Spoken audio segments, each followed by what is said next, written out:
हाय दोस्तों, तो कैसे हैं आप सभी। आशा करते हैं आप लोग बहुत बढ़िया होंगे। तो चलिए आज के वीडियो में हम लोग जानने वाले हैं एनसीईआरटी क्लास 10th मैथ के प्रश्नावली 4.3 के 10 नंबर क्वेश्चन। ठीक है, तो हमने आगे 9, 8, 7 ये सबको हल कर दिए हैं।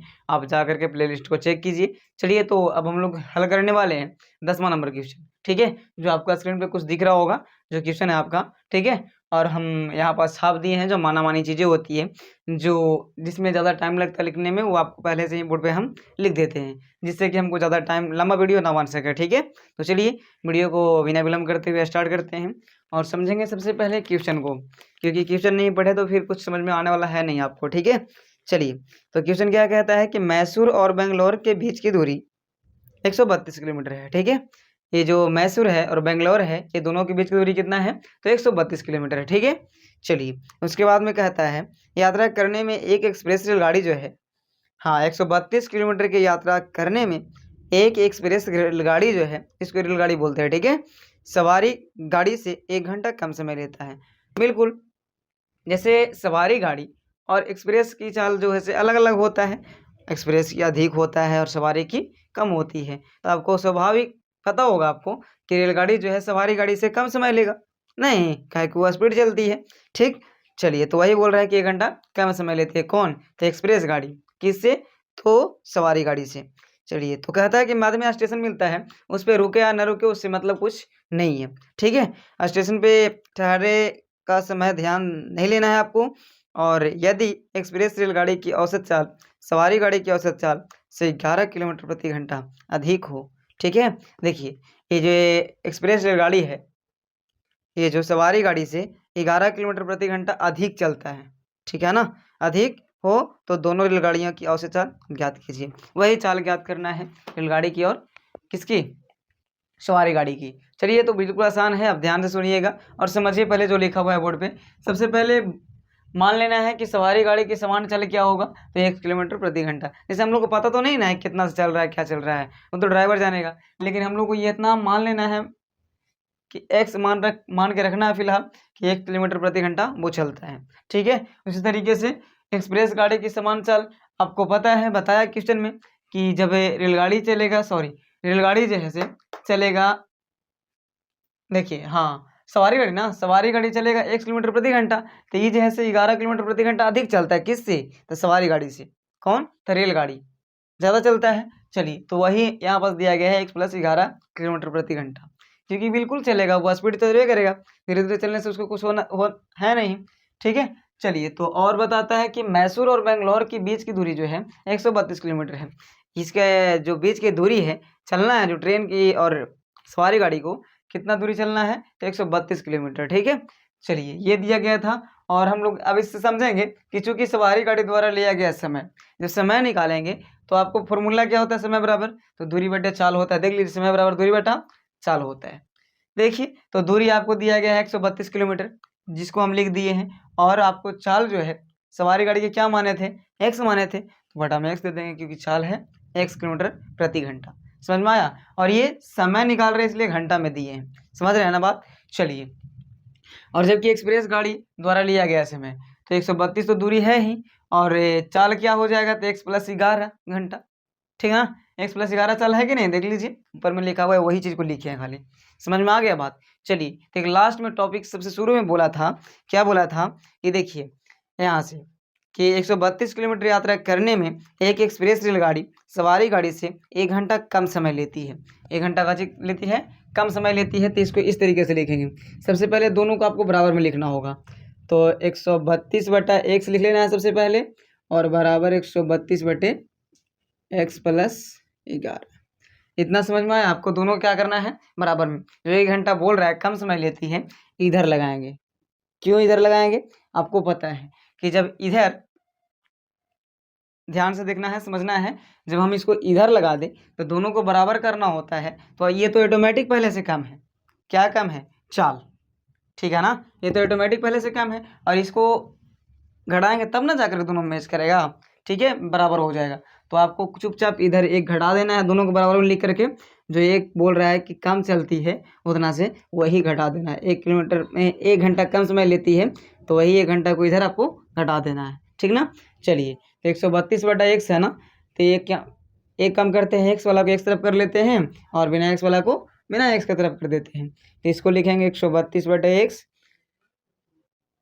माइनस 132/x प्लस 11 हो जाएगा, यहाँ पास होगा ना। और बराबर में -1 उधर जाएगा तो क्या हो जाएगा, +1 हो जाएगा, या फिर खाली 1 भी लिख सकते हैं, ठीक ना। चलिए तो आपको 132 दिख रहा है, इसको कॉमन ले लीजिए। कॉमन लेंगे तो इसके पास में बचेगा 1, कुछ नहीं तो 1 बचेगा ना, क्योंकि 132 में 132 से हम जब भाग करेंगे तो कितना बचेगा, 1 बचेगा, और नीचे x का x लिख देंगे, माइनस का माइनस, 132 की जगह पर क्या आएगा, 1 आएगा, और x + 11 का 11 आएगा, बराबर में क्या है, 1 है, तो 1 लिख लेंगे, ठीक ना। चलिए अब आपको क्या करना है, 132 का 132 रहने देना है, एलसीएम लेना है आपको, क्या करना है, एलसीएम लेना है। ध्यान से देखिए, x और x + 11 का एलसीएम जो होगा x × x + 11 ही होगा, ठीक है। चलिए इतना हो गया, ये x को एलसीएम ले लिया, आपस में क्या कर देंगे, गुना हो जाएगा, क्योंकि एलसीएम जिसका नहीं होता उसको क्या करते हैं, आपस में गुना कर देते हैं, ठीक। चलिए तो x से x खत्म हो जाएगा तो ये बचेगा, यानी कि x + 11 बचेगा, माइनस बीच में है तो माइनस दे देंगे, ठीक है। अब ये से ये खत्म हो जाएगा, मतलब x + 11 से x + 11 खत्म, तो बचेगा खाली x, x में x से गुना कीजिएगा तो x ही आएगा, है ना जी। चलो बराबर 1 का 1 लिखेंगे, ठीक, समझ में आ रहा है। चलिए अब हम लोग को कुछ नहीं करना है, बस x से x खत्म हो जाएगा, ये 132 इंटू x से x खत्म हो जाएगा, क्योंकि ये प्लस में ये माइनस में, तो ऊपर में क्या बचेगा, 11, और बटा में क्या बच गया, तो x में x से कर लीजिए गुना, तो x² हो जाएगा, प्लस x में 11 से था 11x बराबर 1 है, तो नीचे भी 1 दे देंगे, ठीक। चलिए आते हैं इधर, अब क्या करना है, गुना हो जाएगा, ये आपस में दोनों होगा ना, देखिए, और x² वाला पहले लिख लीजिए, तो x² + 11x और बराबर में हो जाएगा 132 और गुना 11, 132 गुना कितना हो जाएगा, 11, क्योंकि ये देखिए कोष्ट हटाएंगे तो गुना का चिन्ह आएगा ना, ये सब में गुना करेंगे 1 से तो यही चीज़ आ जाएगा, ठीक है। चलिए तो गुना कीजिएगा 132 में 11 से, तो 132 गुना 132 है ना, मैंने 2 3 2 5 3 1 4 मैंने 1452, तो x² + 11x बराबर हो जाएगा 1452, ठीक ना। चलिए गुना करके आप देख लीजिएगा, वही आएगा, 2 का 2 3 2 5 और 3 1 4 1 का 1, ठीक है। अब इसको खींच लेना है इधर आपको, x² + 11x माइनस 1452 बराबर 0, है ना। अब इसको आपको तोड़ना होगा, क्या करना है, तोड़ना है, तो तोड़िएगा, 44 गुना 33 के रूप में टूटेगा, आइए, x² + 44x, देखिए ध्यान से, और माइनस 33x और माइनस 1452 बराबर 0, ठीक है ना। चलिए ये टूटेगा इसके रूप में, अब इसको गुना कीजिएगा आपस में ना, तो इतना आ जाएगा, ठीक है। चलो इसको अब x कॉमन ले लेते हैं यहाँ से, और प्लस आपके पास बच जाएगा 44, क्योंकि पहले से x तो कॉमन ले लिया गया है, तो सिर्फ 44 बचेगा यहाँ पास, माइनस 33 कॉमन ले लेंगे और x + 44 बचेगा, ठीक है, और बराबर में क्या हो जाएगा, 0, तो एक तो हो जाएगा x + 44, देखिए ये और ये सेम है ना, इसको कॉमन ले लिए x + 44 को, ठीक, माइनस, सॉरी माइनस नहीं होगा, इंटू का चिन्ह देना है, फिर कॉमन लिए तो x - 33 बच जाएगा, बराबर हो जाएगा 0। अब इसको शून्य निकालेंगे, तो x + 44 बराबर 0, x - 33 बराबर 0, तो x बराबर -44 और x बराबर क्या हो जाएगा, +33। तो हम लोग ऋणात्मक मान को नहीं लेते हैं, आपको तो ये पहले ही बता दिए थे हम स्टार्ट करते टाइम में ही, ठीक है। चलिए तो यही क्वेश्चन को आपको समझना है, x बराबर क्या आ गया, 33, माने कि जो सवारी गाड़ी है वो प्रत्येक घंटा में कितना चलेगा, 33 किलोमीटर, कितना चलेगा, 33 किलोमीटर, तो यही लिखना है कि अतः, देखिए बताते हैं आपको, लिखने का तरीका बता देते हैं, ठीक है, जो आप माने हैं ना वही चीज़ को, तो यहाँ पर खाली अतः सवारी, यहाँ से लिखना है, यहाँ से लिखना है, अतः करके चुपचाप, अतः सवारी गाड़ी की सामान्य चाल x किलोमीटर था, तो 1 किलोमीटर की जगह पर क्या लिखना है आपको, 33, ठीक है, 33 किलोमीटर प्रति घंटा। अब हम लोग को निकालना है रेलगाड़ी की सामान्य चाल, तो रेलगाड़ी की समान चाल x + 11 था ना। रेलगाड़ी कितना था, रेलगाड़ी की चाल कितना था, x + 11 था। तो 33 + 11 जोड़ेंगे तो क्या आएगा, 44 ना, नहीं, इधर 33 इधर चौके, हाँ 44, कितना आ जाएगा, 44 किलोमीटर प्रति घंटा। बात समझ में आया। तो रेलगाड़ी का जो चाल होगा समान 44 किलोमीटर प्रति घंटा, और इसका जो चाल होगा किसका, तो सवारी गाड़ी का, तो कितना हो जाएगा, 33 किलोमीटर प्रति घंटा। ठीक है, तो ऐसे करेंगे। ये वीडियो आपको बहुत बढ़िया समझ में आ गया होगा। 4 में, ठीक है। चलिए, तो ये क्वेश्चन को भी हल करना बहुत आसान है, और ध्यान से आप देखिएगा, आपको समझ में बहुत बढ़िया से आ जाएगा। ठीक है, चलिए, तो सबसे पहले क्वेश्चन को पढ़ेंगे, और आप भी पढ़ लीजिए, इसके स्क्रीन पे आपको क्वेश्चन दिख रहा होगा। तो चलिए ध्यान से पढ़िए और समझना है। ठीक है, क्या कहता है कि 2 वर्गों के क्षेत्रफलों का योग, 2 वर्गों के क्षेत्रफलों का योग जो है कितना है, 468 मीटर स्क्वायर है। ठीक है, क्योंकि क्षेत्रफल मीटर स्क्वायर में रहता है। ठीक है, स्क्वायर ग्रुप में रहेगा। ठीक, चलिए, यदि उसके परिमापों का अंतर 24 है तो दोनों वर्गों की भुजाएं ज्ञात कीजिए। देखिए, कुछ नहीं, बहुत आसान क्वेश्चन है। तो सबसे पहले आपको मानना पड़ेगा, क्या मानना पड़ेगा, देखिए इसमें वर्ग की बात है। ठीक है, तो वर्ग किसे कहते हैं, तो जिसका सभी भुजा क्या हो, आपस में बराबर होगा।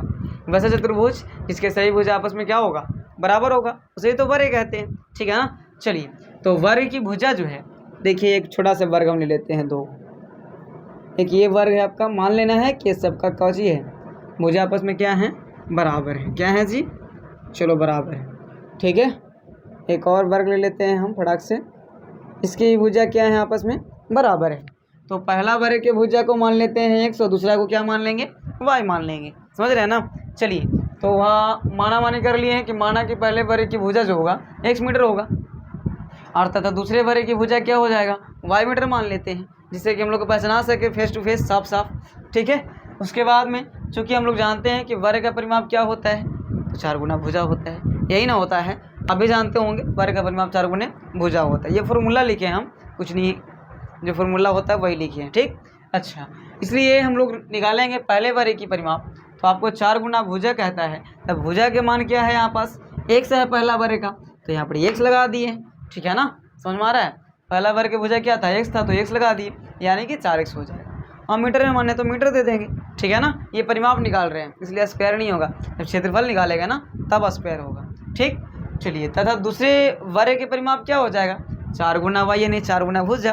दूसरे वर्ग की भुजा क्या था, y, तो 4 गुना y, यानी 4y मीटर। ठीक है, चलिए, तो अब हम लोग चलेंगे प्रश्नानुसार, यानी प्रश्न क्या कहता है। ठीक है, तो पहला कंडीशन में तो क्षेत्रफल ही बोला था, लेकिन पहले क्षेत्रफल का काम हम लोग नहीं करेंगे, बाद में करेंगे, जिससे कि आसान हो सके। आसान होता है थोड़ा सा, आइए समझते हैं। पहले हम लोग परिमापों का अंतर देख लेंगे। ठीक है ना। अच्छा, देख लीजिए ध्यान से, क्या बोला था कि 2 वर्गों के क्षेत्रफलों का योग कितना है, 468 है, तो इसको बाद में करेंगे। ठीक है, लेकिन पहले कर लेते हैं परिमापों का अंतर, यानी परिमापों का अंतर कितना था, 24 था। आइए, परिमापों का अंतर 24, क्या लिखा गया है, परिमापों का अंतर बराबर कितना था, 24 था ना।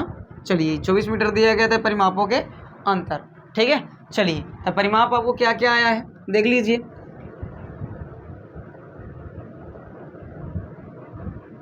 4x + 4y कितना आया है, 4x + 4x, अंतर बोल रहा है तो घटावेंगे, क्या करेंगे, घटावेंगे, बराबर हो जाएगा 24। देखिए, पहला जो वर्ग का परिमाप था वो क्या था, 4x आया था, देख लो, है ना। उसके बाद में 4y आया था दूसरा वर्ग के, है ना, तो लिख दिया, और दोनों को अंतर बोल रहा था तो घटा दिए। ठीक, बराबर 24 का 24।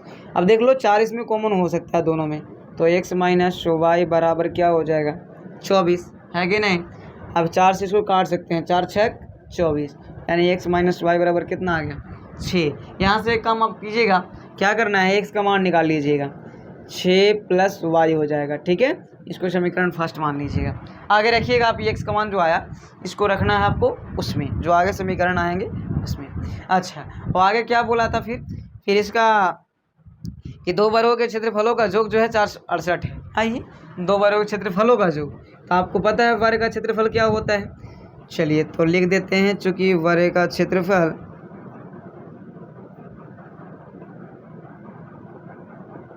बराबर होता है क्या जी, तो भुजा के स्क्वायर होता है।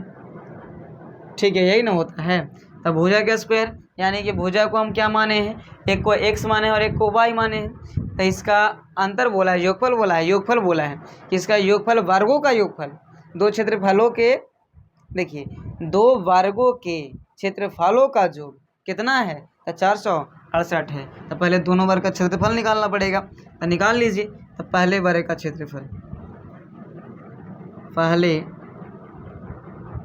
वर्ग का क्षेत्रफल भुजा स्क्वायर यानी कि x का स्क्वायर कितना होता है, x स्क्वायर और मीटर स्क्वायर हो जाएगा। ठीक है, x स्क्वायर मीटर स्क्वायर, क्योंकि क्षेत्रफल स्क्वायर में होता है। ठीक है ना।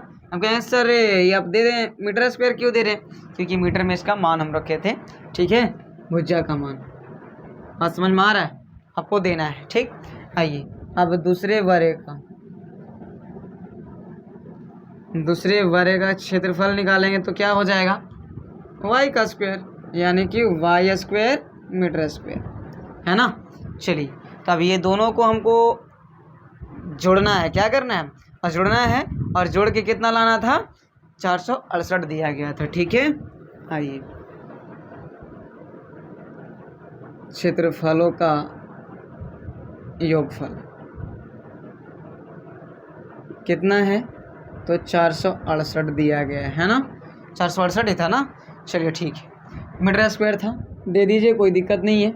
आइए, तो क्षेत्रफलों का योग माने कि x square plus y square, x square plus y square बराबर कितना, 468। ठीक है ना। आप देखिए यही पास मान रखने के लिए हम लोग x के मान निकाले थे यहाँ पास। ठीक है, यही मान जो है x का रखेंगे यहाँ पास हम लोग। ठीक, तो 6 प्लस वाई था ना, और स्क्वायर है तो स्क्वायर दे देंगे, प्लस वाई स्क्वायर बराबर 468। नहीं समझ में आया। देखिए x का मान क्या आया था, 6 प्लस वाई आया था, 6 प्लस वाई को सिर्फ x की जगह पर रखे हैं हम। आप 10 में पढ़ रहे हैं तो आपको बुझाता होगा। आइए, अब इसको a प्लस बी के होल स्क्वायर पे तोड़ना है, तो a square plus 2ab plus b square माने कि y square plus y square और फिर 468। देखिए ध्यान से, कुछ भारी चीज़ नहीं है। आइए, फार्मूला में होता है a square plus 2ab plus b square, तो a का मान पहला वाला और b का मान दूसरा वाला। तो a का मान 6 है तो a स्क्वायर 6 का स्क्वायर प्लस 2ab, तो 2 तो फार्मूला में ही होता है, और a का मान 6 है और b का मान क्या है, y है, तो y लिख दिया। ठीक है, और प्लस बी स्क्वायर माने कि y का स्क्वायर। ठीक, और वाई स्क्वायर पहले से था उसमें समीकरण में ही। ठीक ना, और बराबर 468 का 68। कोई दिक्कत नहीं होना चाहिए। आ जा, 6 का वर्ग कितना होता है, 36 होता है, प्लस 6 दूना कितना होता है, 12, वाई का y लिख लेंगे, और प्लस वाई का स्क्वायर वाई स्क्वायर, और वाई स्क्वायर पहले से बराबर 468। बात समझ में आ रहा है ना। चलिए, आना चाहिए आपको।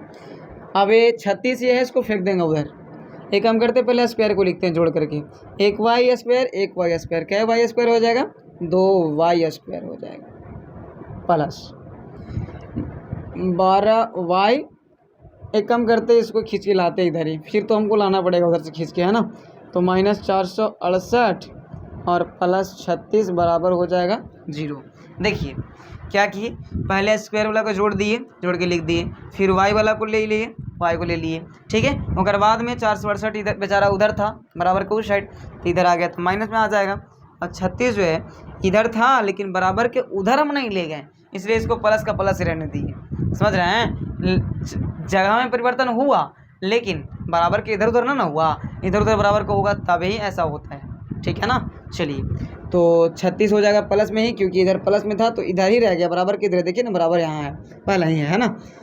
तो 2 y square plus 12 y minus, देखिए घटाइए इसको, तो 8 में से 6 गया तो 2 बचेगा, 6 में से 3 गया 3 बचेगा, और 4 का 4 बचेगा, 432 बराबर 0 है कि नहीं। आप चाहें तो 2 कॉमन भी ले सकते हैं। ठीक है, ले लो कॉमन। आइए, तो 2 कॉमन लेंगे तो वाई स्क्वायर प्लस 2 छक 12 6 वाई हो जाएगा, और माइनस 432 का आधा कितना हो जाएगा, 216 बराबर 0। अब देखिए 2 जो है इधर भागा में जाएगा गुणा से, तो 0/2 के मतलब 0 होता है, क्या होता है, 0। इसलिए हम लोग लिख सकते हैं कि y square plus 6 y minus 216 बराबर 0। क्यों, क्योंकि 0/2 आएगा, 0/2 का आंसर क्या होता है, 0 होता है। ठीक है, चलिए थोड़ा सा मिटा लेते हैं इस साइड। ठीक है, आप लोग छाप लीजिएगा, कुछ समझ गए होंगे आप लोग, है ना। चलिए अब इसको हम तोड़ेंगे। ठीक है, तो कितना बार में टूटेगा ये देख लीजिए। 216 18 गुना 12 के रूप में टूटेगा, है ना। 12 6 18, हाँ देखिए ध्यान से। तो पुनः हम लोग आ जाएंगे इधर से इधर। चलिए तो y square plus 18y minus 12y minus 216 बराबर में 0। ठीक है ना। देखिए 18 में से 12 घटाएंगे तो कितना आ जाएगा, फिर 6 आ जाएगा, है कि नहीं। प्लस में आएगा क्योंकि प्लस बड़ा रखे हैं। आपको देखिए जो यहाँ पास प्लस लाना हो या माइनस लाना हो ना, उसको बड़ा करना है आपको। ठीक है, तो बड़ा उसी को किए हम ना, प्लस वाला को। तो यहाँ पास y कॉमन होगा, फिर y प्लस 18 माइनस 12 कॉमन हो जाएगा, y प्लस यहाँ भी 18 हो जाएगा बराबर 0। तो एक हो जाएगा y प्लस 18, ये वाला और ये वाला दोनों मिल रहा है तो कॉमन। ठीक है, और एक हो जाएगा y माइनस 12 बराबर 0। 0 निकाल लेंगे, y प्लस 18 बराबर 0 हो जाएगा, और एक y माइनस 12 बराबर क्या हो जाएगा 0। तो y बराबर माइनस 18 ये आ जाएगा ना, और ये y बराबर क्या आ जाएगा 12। तो हम लोग ऋणात्मक मान को तो नहीं लेते द्विघात में, है ना, हमेशा लेते हैं धनात्मक मान को, पॉजिटिव मान को। ठीक, तो 12 हो गया। तो हम लोग माना कि पहले वर्ग की भुजा जो हो गया x मीटर तथा दूसरे वर्ग की भुजा y मीटर। तो यहाँ पास हम लोग क्या बोल रहा था, तो लास्ट में क्या बोला है कि भुजाएं ज्ञात कीजिए ना, तो दोनों वर्गों की भुजाएं ज्ञात कीजिए। चलिए कोई बात नहीं, आइए। तो आपको निकल गया ना, यहाँ y का मान तो निकल चुका है, तो यहाँ से हम लोग x का मान निकालेंगे। यहाँ पास आया होगा आपको, ठीक है, इस तरीके से देखिए जो हमने यहाँ रखा था मान, क्या आया था 6 + y आया था ना x बराबर। चलिए तो पहला वर्ग की भुजा y बराबर तो आ गया 12। अब हम लोग x बराबर निकालेंगे, तो x बराबर था आपका 6 + y, जिसको समीकरण फर्स्ट माने थे हम लोग, है ना। चलिए इससे निकालेंगे दूसरा वर्ग की भुजा, तो x बराबर 6 + y का मान कितना 12, यानी कि x बराबर 12 से 18 मीटर। समझ गए। तो दोनों भुजा के मान निकल गया, एक ये हो गया और एक ये हो गया, है ना। तो आशा करेंगे ये वीडियो जो होगा आपको बढ़िया से समझ में आ गया होगा। तो मेरे चैनल को सब्सक्राइब कीजिएगा, लाइक कीजिएगा और शेयर। बहुत ही बढ़िया सवाल है, आपको 1 नंबर में भी पूछा जाता है और 2 नंबर में भी पूछा जाता है। ठीक है, तो आपको इसको भी बढ़िया से कर लेना है, इससे कि आपको 2-4 नंबर का लाभ मिल सके। ठीक है, चलिए तो सबसे पहले क्वेश्चन को पढ़ेंगे और ध्यान से समझेंगे। ठीक है, क्या कहता है कि, और भी बहुत बार ये क्वेश्चन आता है और बिल्कुल हमेशा आता है। ठीक है, प्रत्येक साल। क्या कहता है कि निम्नलिखित द्विघात समीकरणों के मूल, आपको दिख भी रहा होगा सामने, है ना। कहता है क्या कि निम्नलिखित द्विघात समीकरणों के मूलों की प्रकृति ज्ञात कीजिए, यदि मूलों का अस्तित्व हो तो उन्हें ज्ञात कीजिए, है ना। मूल भी ज्ञात करना है, अगर मूल का अस्तित्व होगा तो निकलेगा मूल, अस्तित्व नहीं होगा तो नहीं निकलेगा मूल, है कि नहीं। चलिए चेक करते हैं। तो मूलों का अस्तित्व चेक करने के लिए आपको ये चीज़ें समझ में आया होगा कि जो मूल का अस्तित्व कब होगा, जब d का मान होगा 0 के बराबर होगा, या फिर d का मान 0 से बड़ा होगा। d का मान क्या हो जाएगा 0 से बड़ा हो जाएगा। d का मान अगर 0 से बड़ा हो जाएगा, है ना, 0 से बड़ा हो जाएगा, है ना। d का मान जो है निकालेंगे हम, 0 से चाहे बड़ा हो जाए, 0 से बड़ा, छोटा हो जाएगा तो इसका मूलों का अस्तित्व नहीं होगा, लेकिन बड़ा होगा तो मूल का अस्तित्व होता है। ठीक है, चलिए तो यही चीज़ें हम लोग को समझना है और गौर से देखिएगा, आपको बिल्कुल बढ़िया से समझ में आएगा। ठीक है ना। चलिए तो जब d का मान चाहे तो 0 आ जाए तो मूल का अस्तित्व होगा, या फिर d का मान 0 से बड़ा आ जाए तो भी मूल का अस्तित्व होगा। ठीक है, चलिए तो देखिए ध्यान से, अब देखिएगा, सबको बारी बारी से हम निकालते हैं मूल।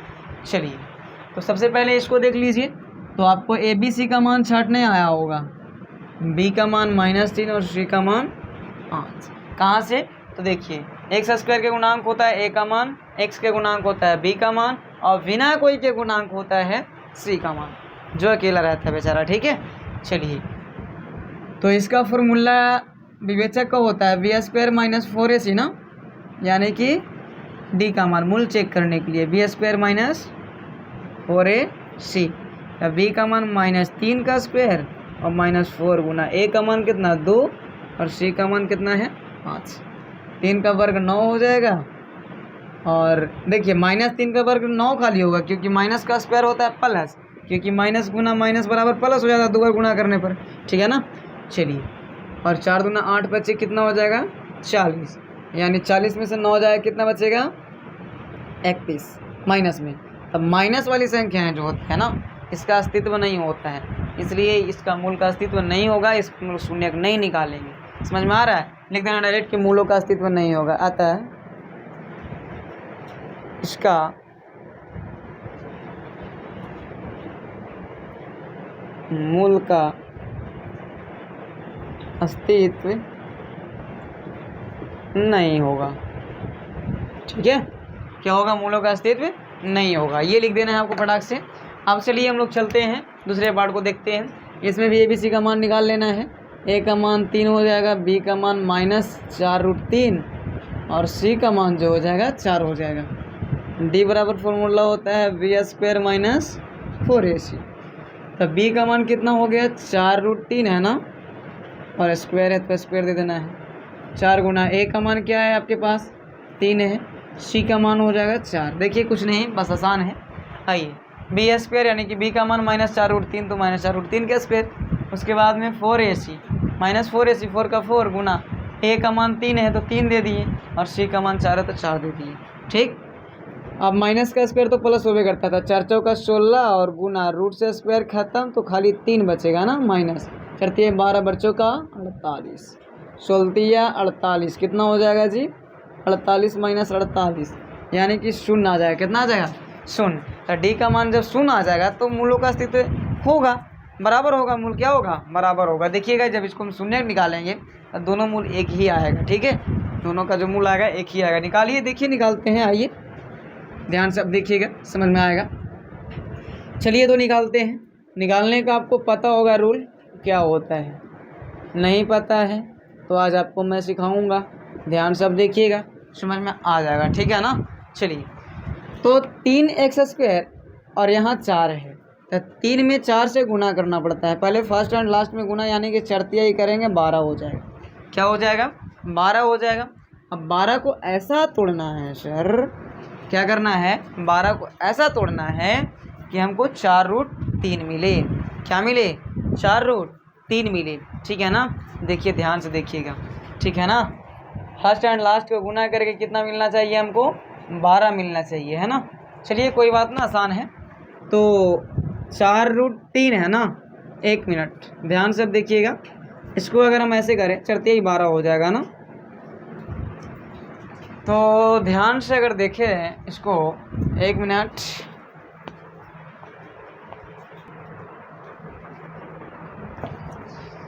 चलिए देखिए अब यहाँ के पास हम लोग गुणनखंड करना है ना, तो गुणनखंड करना बहुत आसान है। देखिए फर्स्ट एंड लास्ट को गुना करते हैं, जो अंक है आपका 4 और 3 तक चढ़ती है, कितना हो जाएगा 12।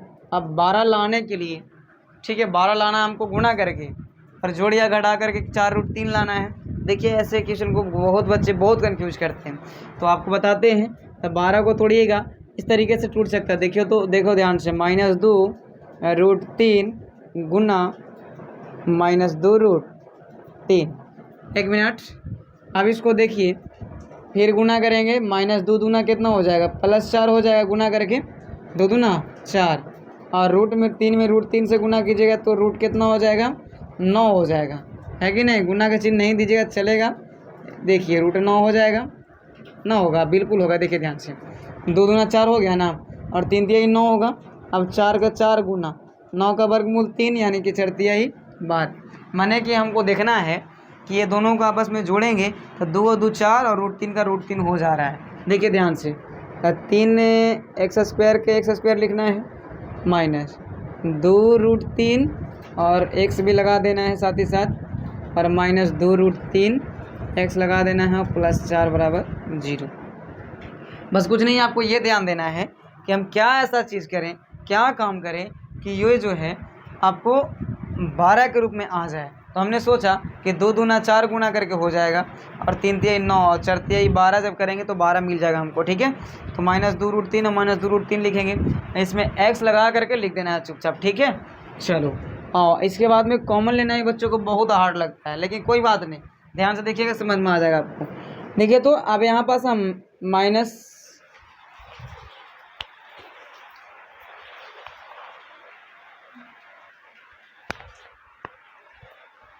देखिए माइनस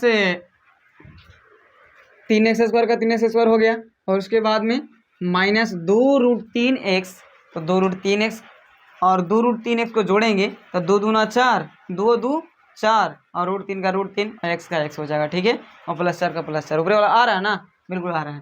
अब कॉमन लेना है, तो कॉमन लेना आप बहुत बढ़िया से इसको आप छाप लीजिए फटाक से, नहीं तो स्क्रीनशॉट कर लेना है।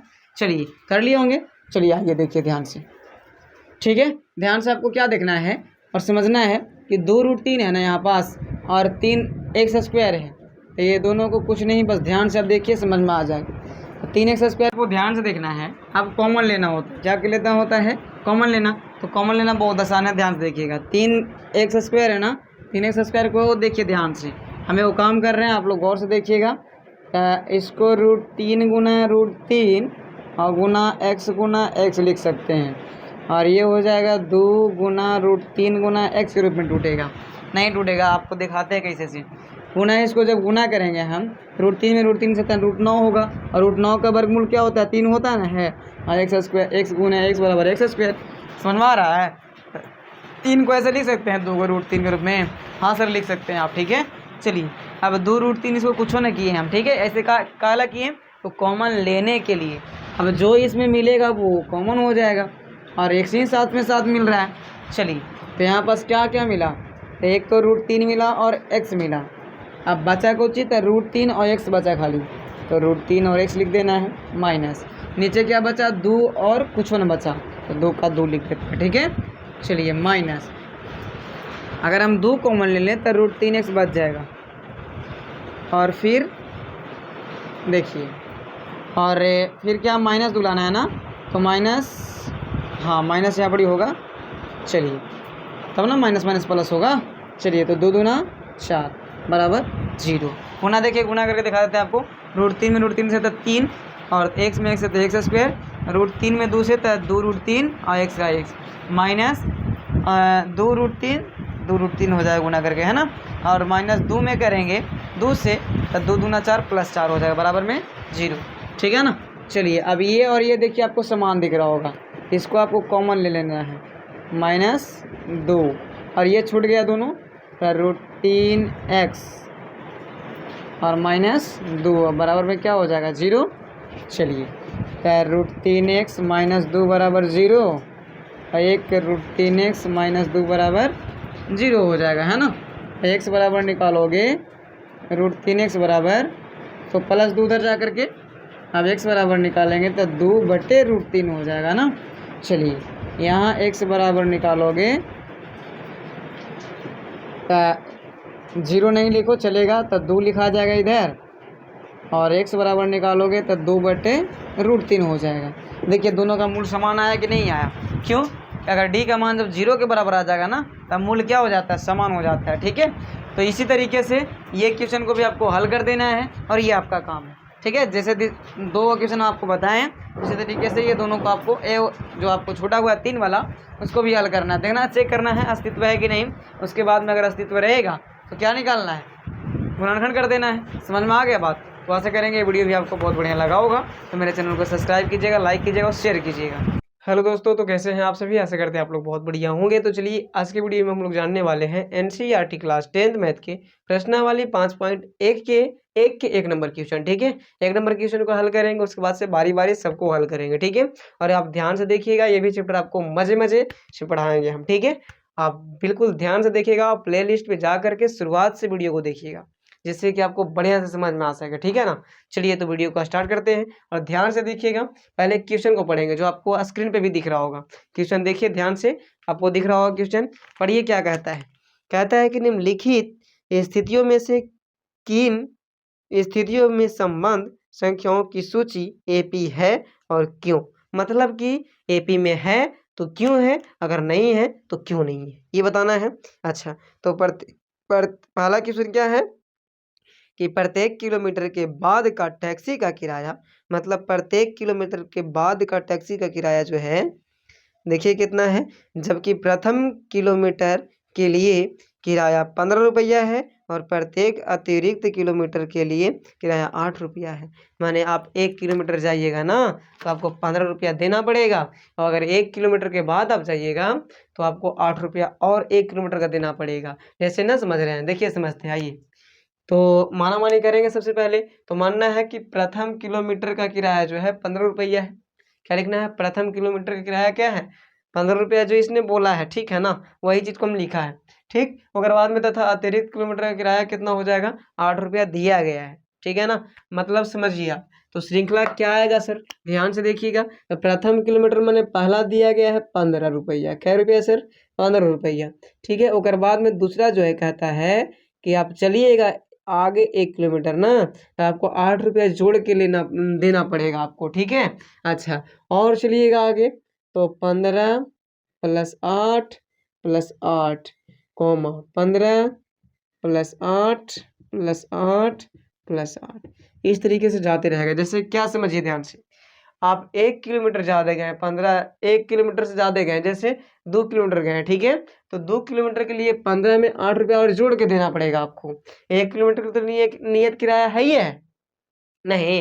1 किलोमीटर के लिए नियत किराया क्या दिया गया है? 15 रुपया दिया गया है। और बाद में कहता है कि जब अतिरिक्त आप जाइएगा ना इससे, तो आपको 8 रुपया और देना पड़ेगा।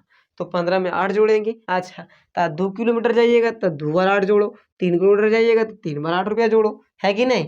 जैसे जैसे आप बढ़िएगा, ठीक है, तो आपको 8-8 रुपया बढ़ता जाएगा हर 1 किलोमीटर पर। समझ रहे हैं बात, है ना। प्रत्येक किलोमीटर, अतिरिक्त किलोमीटर के लिए क्या है? 8 रुपया। जितना किलोमीटर आप बढ़िएगा उतना बार आपको 8 को जोड़ना पड़ेगा। समझ गए बात। चलिए, तो इससे श्रृंखला क्या निकल के आएगा हमारा? तो एक तो 15 आएगा, 15 वाट कितना होता है? 23 होता है। अब 23 में 8 जोड़िएगा तो 8 3 11 और 2 1 3, 31 होगा ना। 23 में 8 जोड़िएगा था, 8 3 11 और 2 1 3, 31 हो जाएगा। कॉमा 15 में 8 जोड़िएगा तो 23, 23 में 8 जोड़िएगा 31, और 31 में 8 जोड़िएगा तो 39। अब इसी तरीके से आपको आता रहेगा, ठीक है।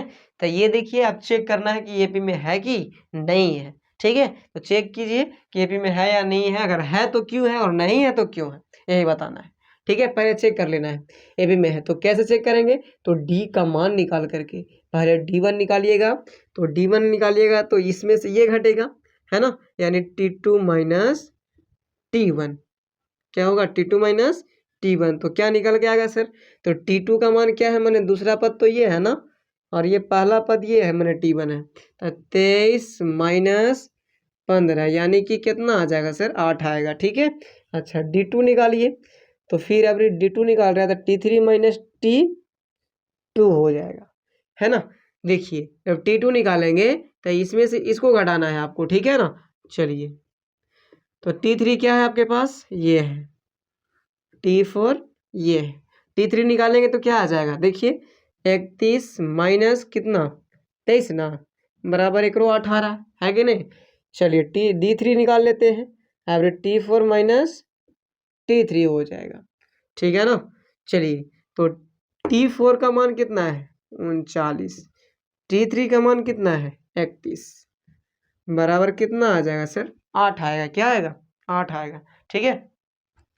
तो अब आपको दिख रहा होगा, ध्यान से देखिएगा, क्या दिख रहा है कि ये तीनों जो है आपस में क्या आ गए हैं? बराबर आ गए हैं।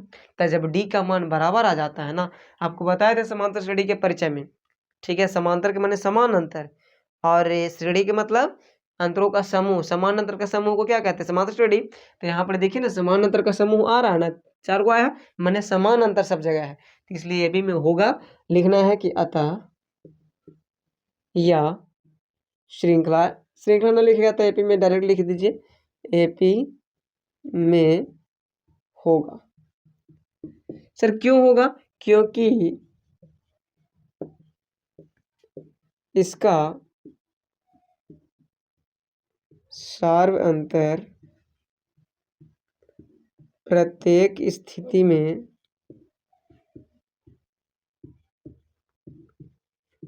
बराबर है। क्या है सर? तो बराबर है प्रत्येक स्थिति में, ठीक है, इसलिए समांतर श्रेणी में होगा। बातें समझ में आई आपको? इसी तरीके से आपको चेक करना है, और 3 जो टॉपिक दिया गया है इसमें 3 कॉन्सेप्ट और है, मतलब 3 भाग और है इसका, ठीक है, उसी को भी हल करेंगे। ध्यान से देखिएगा अगली वीडियो में, जो आप देखिएगा ध्यान से आपको वो भी क्वेश्चन समझ में आ जाएगा।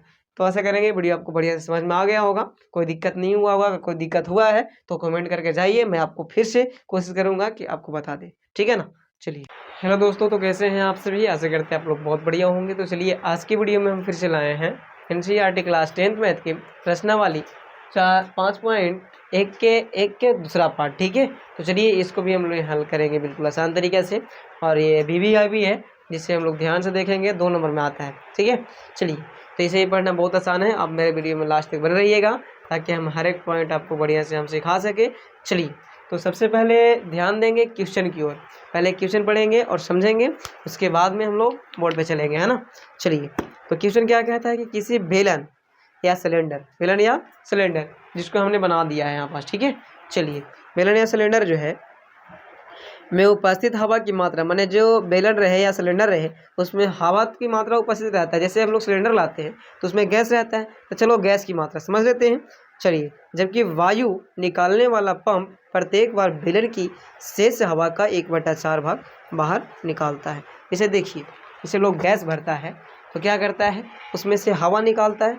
से एक सिलेंडर बड़ा सा रहता है, उसमें से छोटा वाला में डालता है, तो जब जब डालेगा एक बार में कितना निकलेगा, तो 1/4 भाग निकलता है। कितना भाग? 1/4 भाग।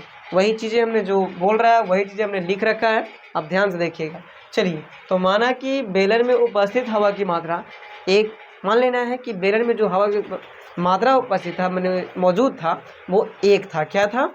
1 था, ठीक है। चलिए, तो तथा हवा निकालने वाला पंप बेलन का शेष हवा का 1/4 भाग बाहर निकालता है प्रत्येक बार। जब जब पंप करेगा तब तब कितना निकालेगा हवा, तो 1/4 भाग निकालेगा। समझ रहे हैं ना। चलिए, तो जब इसमें पंप करेंगे, जैसे हम लोग हवा देने वाला छोटा सा पाइप होता है जो साइकिल में देते हैं हवा, उसमें जब पंप करेंगे तो उसे समझ लीजिए कि वही चीज़ें हैं, ठीक है। जब हवा देंगे तो कितना निकलेगा, तो 1/4 भाग निकलेगा। बात समझ में आ रहा है? चलिए, तो हम लोग को निकालना क्या है, तो वही निकालना था कि ये AP में है कि नहीं है, और अगर है तो क्यों है, ठीक है। चलिए, तो हम लोग सबसे पहले क्या करेंगे, ध्यान से आप देखिएगा, समझते हैं ध्यान से। तो सबसे पहले लिखना है हवा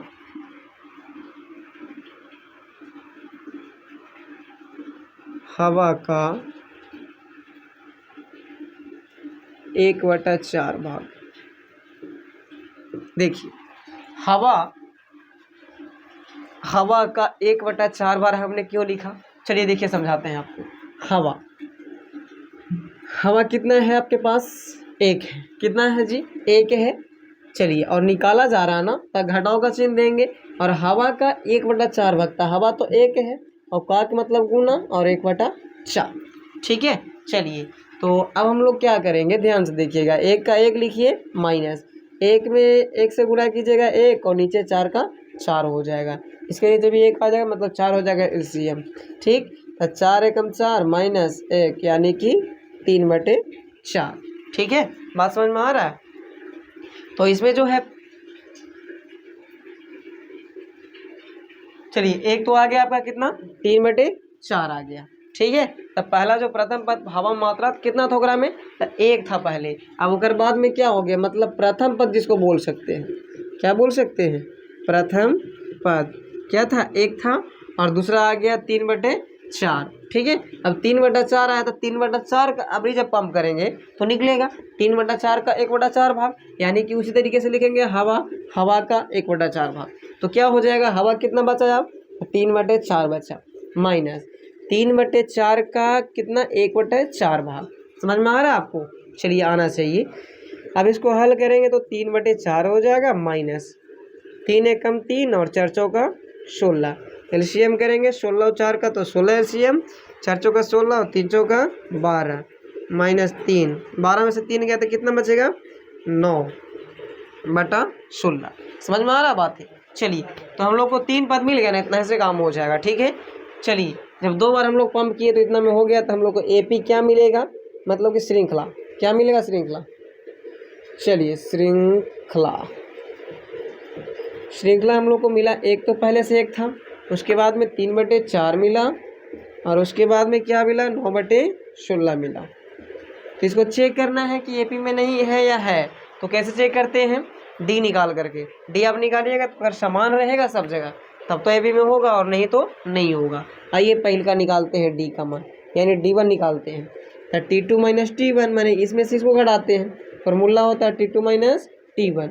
चलिए तो T2 का मान कितना है 3/4 है, और -1/1 हो जाएगा। एलसीएम कीजिएगा तो 4 होगा, और 4 से 4 खत्म, तो 3 और 4 मतलब कि -1 क्या हो जाएगा 4 हो जाएगा। ठीक है, चलिए अब D2 निकाल लेते हैं। D2 निकालेंगे तो कितना हो जाएगा, अबरी जो है सिर्फ T3 - T1 होगा, T2 होगा। ये हो गया T3, ये हो गया T2 और ये हो गया T1। तो अबरी T3 माइनस क्या हो जाएगा T2। ठीक है, तो T3 का मान क्या है सर, तो T3 का मान जो है 9/16 है। कितना है 9/16 माइनस 3 कितना है 4 है। एलसीएम कीजिएगा तो कितना हो जाएगा 16 होगा। ठीक, तो 9 माइनस 4 चौका 16 और 3 चौका 12, 12 में से 9 गया तो कितना बचेगा 3 बचेगा, और नीचे जो है से 16 आ जाएगा ना। चलिए समझ में आ रहा है ना, तो माइनस में आना चाहिए। ठीक, क्यों, देखिए 4 चौका 16 और 3 चौका 12, और 16 कम 16 9। ठीक है, तो -3/16 आ गया। D3 निकाल लेते हैं, तो D3 नहीं निकलेगा, है ना। चलिए तो D3 तो निकालने का चांस नहीं है। यहाँ पास देखिए ना, दो ही वजह से असमान आ गया, मतलब एपी में है, ये नहीं है, बिल्कुल नहीं है। तो कहना है कि अतः यह एपी में नहीं है, अतः यह एपी में नहीं है, क्योंकि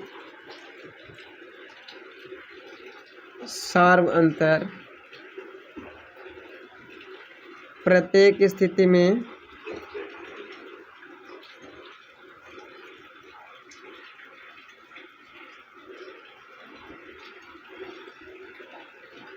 समान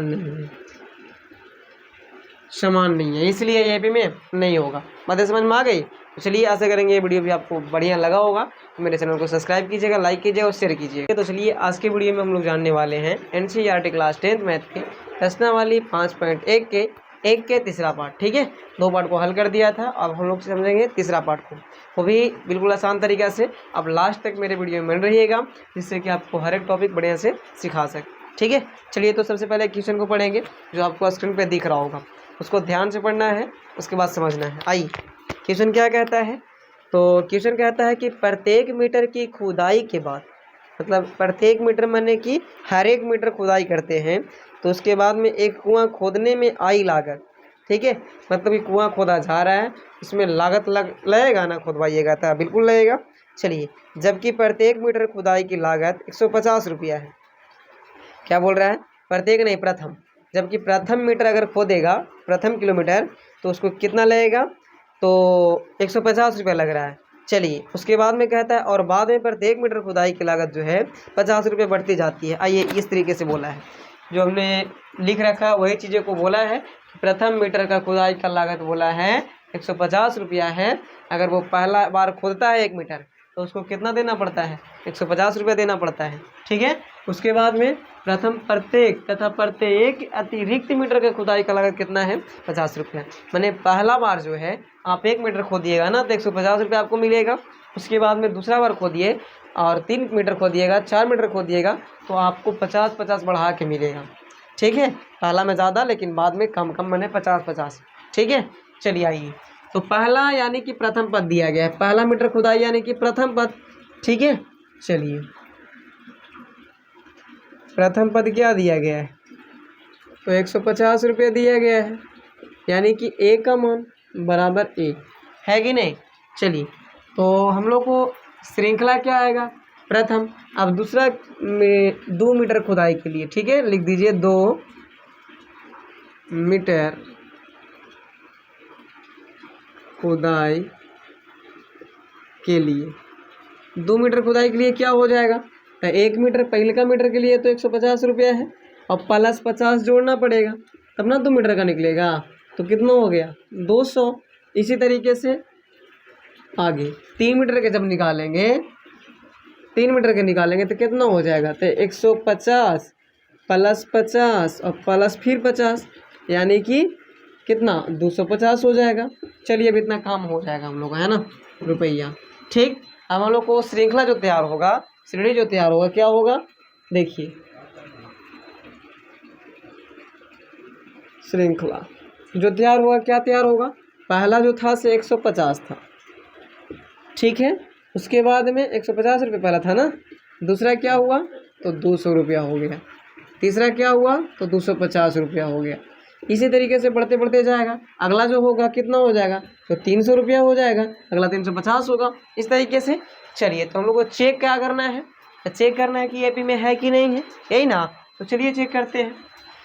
चेक करने के लिए डी का मान निकालते हैं, तो पहले D1 निकालेंगे, तो D1 का फॉर्मूला T2 माइनस T1 हो जाएगा, T2 माइनस T1 हो जाएगा, यानी कि T2 का मान क्या है, मैंने दूसरा पद, देखिए ये हो गया T1 T2 T3 T4, ठीक है ना, T2 यानी कि 200 माइनस कितना 100, कितना आ रहा है 50 रुपया आया है, ठीक है, क्या आया सार अंतर।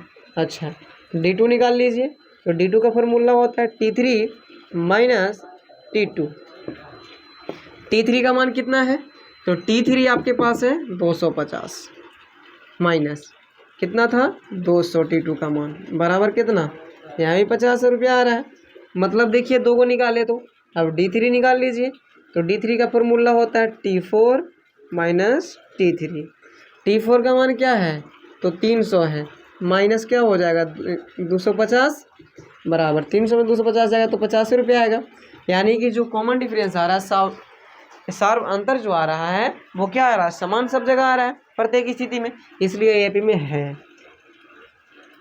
अतः यह एपी में क्या है, अतः यह एपी में है, क्योंकि सार्व अंतर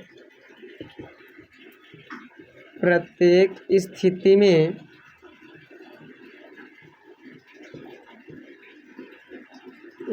में समान आ रहा है, क्या आ रहा है, समान आ रहा है, इसलिए एपी में क्या होगा, ये समझ में आ गया बात आपको, ठीक है। चलिए तो आशा करेंगे ये वीडियो भी आपको बहुत बढ़िया लगा होगा, मेरे चैनल को सब्सक्राइब कीजिएगा, लाइक कीजिएगा और शेयर कीजिएगा। हाय दोस्तों, तो कैसे हैं आप सभी, आशा करते हैं आप लोग बहुत बढ़िया होंगे। तो चलिए आज के वीडियो में हम फिर से लाए हैं एनसीईआरटी क्लास 10th मैथ के प्रश्नावली 5.1 के 1 के 4 नंबर क्वेश्चन, जो 1 के लास्ट क्वेश्चन है। ये भी क्वेश्चन को बहुत बार एग्जाम में पूछा गया है, तो आप ध्यान से देखिएगा और लास्ट तक बनिएगा मेरे वीडियो में, जिससे कि आपको बहुत बढ़िया से सिखा सके, ठीक है। चलिए तो सबसे पहले क्वेश्चन को पढ़ेंगे और आप भी क्वेश्चन को पढ़ लीजिए जो आपको स्क्रीन पे दिखा रहा है, ठीक है। चलिए तो क्वेश्चन क्या कहता है कि खाते में प्रत्येक वर्ष का मिश्र धन जबकि 1000 रुपया की राशि 8% वार्षिक की दर से चक्रवृद्धि ब्याज पर जमा की जाती है। चक्रवृद्धि ब्याज क्या होता है, ठीक है, आप समझिए। चक्रवृद्धि ब्याज के मतलब होता है ब्याजों के ब्याज। जैसे मान लिया जाए इसमें बोल रहा है कि 10,000 रुपया है, इसके पास में 10,000 है और 8% की वार्षिक दर, मतलब कि एक वर्ष में कितना परसेंट उसको देना पड़ रहा है, चक्रवृद्धि ब्याज 8% देना पड़ रहा है, ठीक है। तो 8% जो है वही जो अब मान लिया जाए एक वर्ष में 8% बढ़ा तो कितना हो गया, मान लिया सपोज डेट हो गया 10,500 हो गया, सपोज डेट कितना हो गया 10,500 हो गया, मान लेते हैं।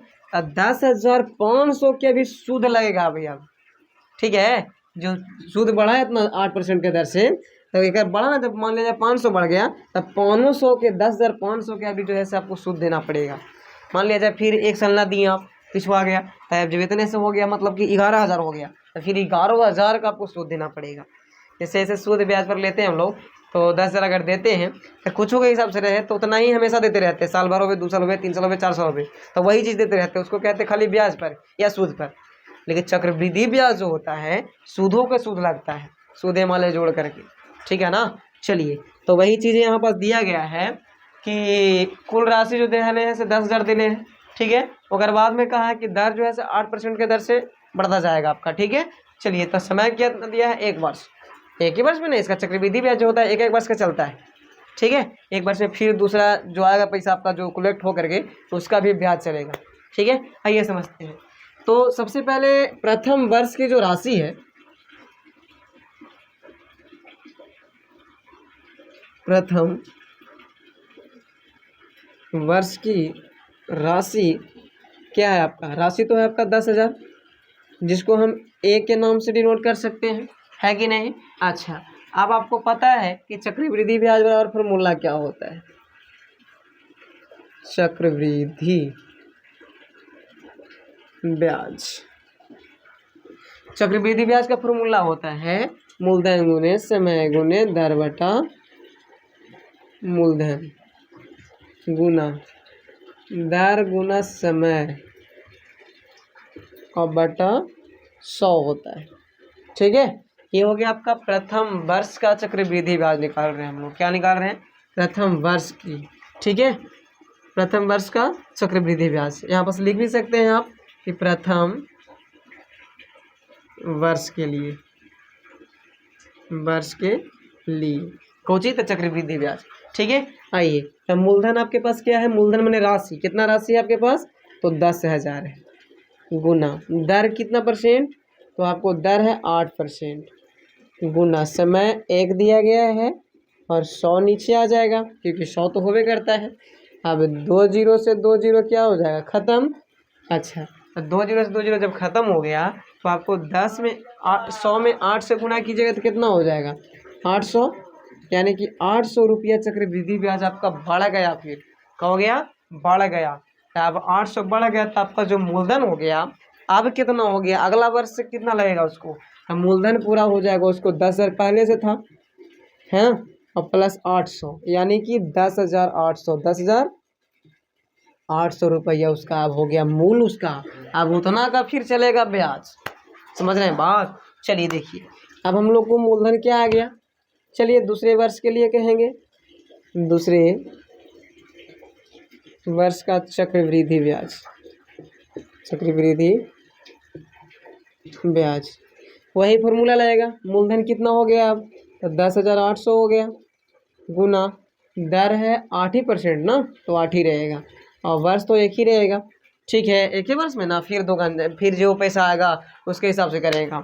लिखल भले है कि दूसरे वर्ष का चक्रवृद्धि ब्याज, लेकिन अब पैसा जो है से उतना उसको फिक्स ना हो गया कि अब इतना का ही ब्याज आपको देना पड़ेगा। तो एक वर्ष में फिर एक वर्ष जैसे पार करेगा उसके बाद फिर उसको देना पड़ेगा, जिस हिसाब से पैसा आएगा उस हिसाब से। तो एक ही वर्ष कहेगा यहाँ पास, ठीक ना, 2 वर्ष नहीं दिखाएगा। आइए, अब यहाँ पास भी 100 हो जाएगा, तो 2 शून्य से 2 शून्य इसका भी खत्म, तो 108 में कीजिएगा 8 से गुना, तो आपको आ जाएगा 100 में 8 से तो 800 और 8 8 64, यानी 864 आ जाएगा, 864 रुपया। अब इसका हो गया चक्रवृद्धि ब्याज कितना की, 10,800 के, समझ रहे हैं बात। चलिए, तो चक्रवृद्धि ब्याज 864 हो गया।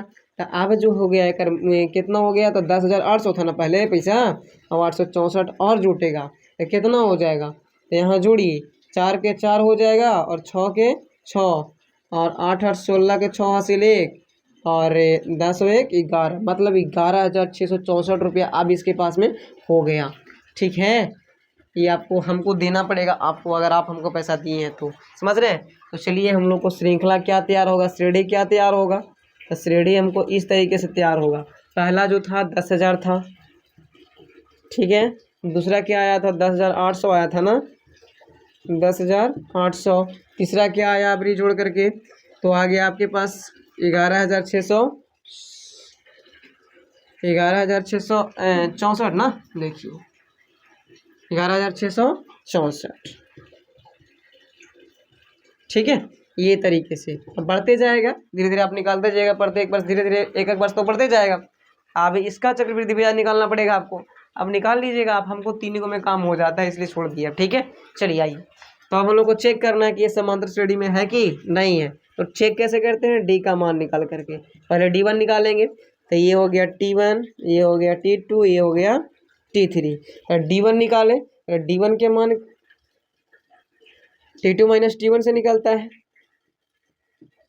तो T2 के मान क्या है, तो 10,800 माइनस T1 का मान क्या है, तो 10,000 पूरे, कितना आ जाएगा, तो पूरे आ जाएगा 800 आपके पास, 800 रुपया, ठीक है ना। चलिए अब D2 का मान क्या है, T3 माइनस T2 होगा, ठीक। तो T3 के मान क्या है, तो 11,664 माइनस 10,800, घटा के कितना आएगा, घटाइए, देखिए बड़ा तो ये ना है, 4 में से 0 जाएगा 4 बचेगा, 6 में से 0 जाएगा 6 बचेगा, 6 में से 8 नहीं जाएगा, लेकिन 16 में से 8 जाएगा तो कितना बचेगा, 8 बचेगा। इसके पास में 10 मतलब 864 आ गया, कितना आ गया 864। तो यहीं देखिए ना, ये दोनों समान आया है, नहीं आया है, तो डी के मान समान नहीं आया, इसलिए एपी में नहीं होगा। क्या होगा, एपी में नहीं होगा, अतः यह एपी में नहीं होगा, ठीक है। चलिए